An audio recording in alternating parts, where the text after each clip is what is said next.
Dieu a donné maintenant le relais à Josué. Josué, fortifie-toi. Josué, que le livre de la loi, que la parole de Dieu, la Bible, la parole de Dieu, ne s'éloigne point de ta bouche. Ah, tu médites la parole de Dieu combien de fois? Tu ne sais même pas où tu jettes ta Bible. Ça dit si tu as débrouillé que tu as trouvé matin, aujourd'hui, dimanche matin. Dimanche matin encore, ça dit de dimanche prochain, tu vas commencer à chercher. Mamie, qui a joué à ma Bible? Papouni, qui a pris ma Bible? Parce que maman Christ va dire on a qu'à soulever la Bible. C'est ça ton ministère. C'est avec ça que tu vas écrire histoire dans ce monde-là, ici-bas. Détrompe-toi. Tu dois méditer jour et nuit. Tu dois aller encore reprendre le même texte. Et dis Saint-Esprit, enseigne. Seigneur, encore, enrichis-moi encore. Tout ce que tu as entendu, de toute façon, c'est paqueté sur le réseau. C'est là, retourne, écoute et médite. C'est tout. Tu pourras aller à Canaan. Jésus pourra compter sur nous.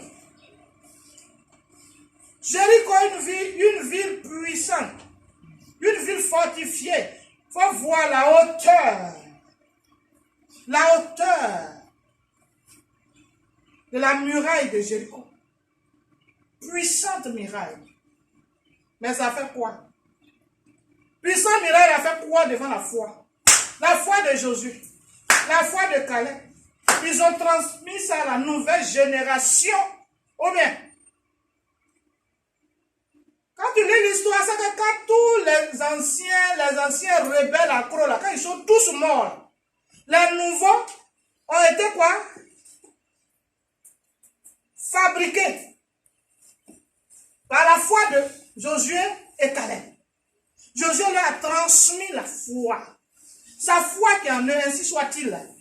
Ainsi soit-il maintenant.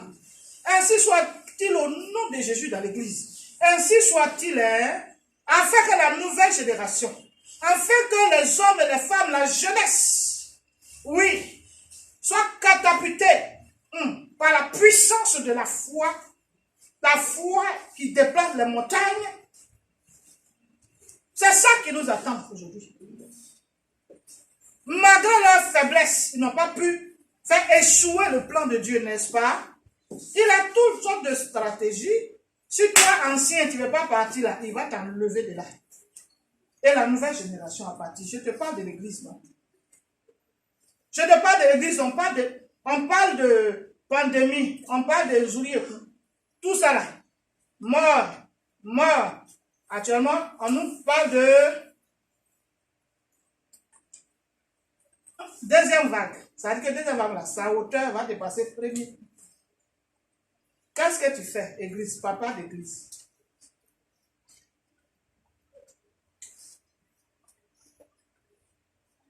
Il est écrit dans le livre de Matthieu chapitre 5, Jésus-Christ dit que l'église est quoi? La lumière de ce monde et le sel de ce monde.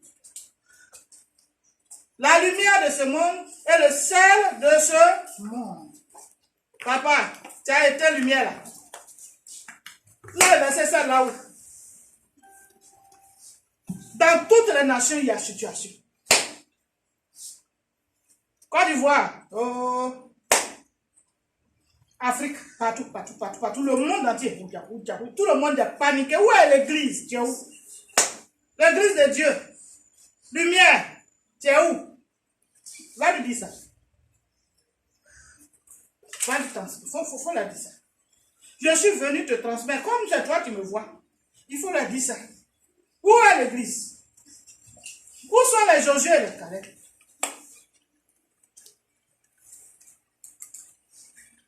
Josué et Caleb ont choisi le camp de Dieu, n'est-ce pas? Dieu dit que, allez-y, je vous ai donné. Tout le peuple a choisi le camp de l'échec. Le camp de ceux qui trempent, là. Allez, retournons, on ne peut pas aller là-bas. Ils sont restés, ils ont péri dans le désert.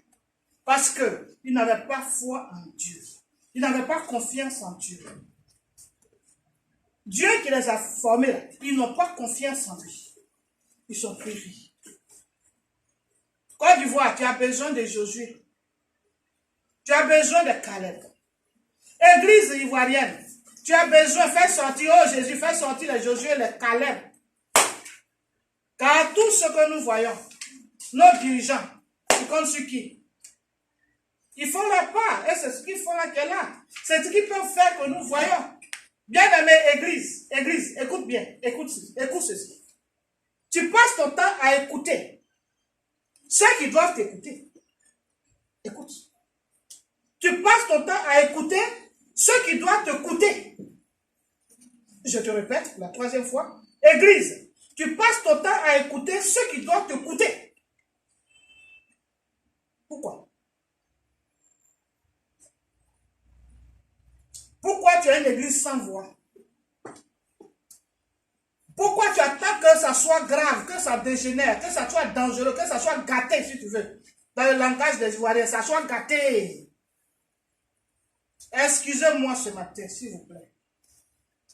Église là, excuse-moi ce matin.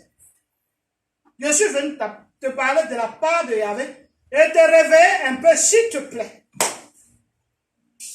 On est tous connectés sur nos portables pour écouter le discours de lui là. Maintenant, tu es où, Josué? Tu es où? Porteur de lumière, toi qui portes les flambeaux, toi qui éclaires les nations, toi, ceux qui Dieu compte, cela n'entend pas la voix de Dieu. Toi qui es l'église, à qui Dieu a remis tout, tu es où? Tu es où? Tu es où, papa?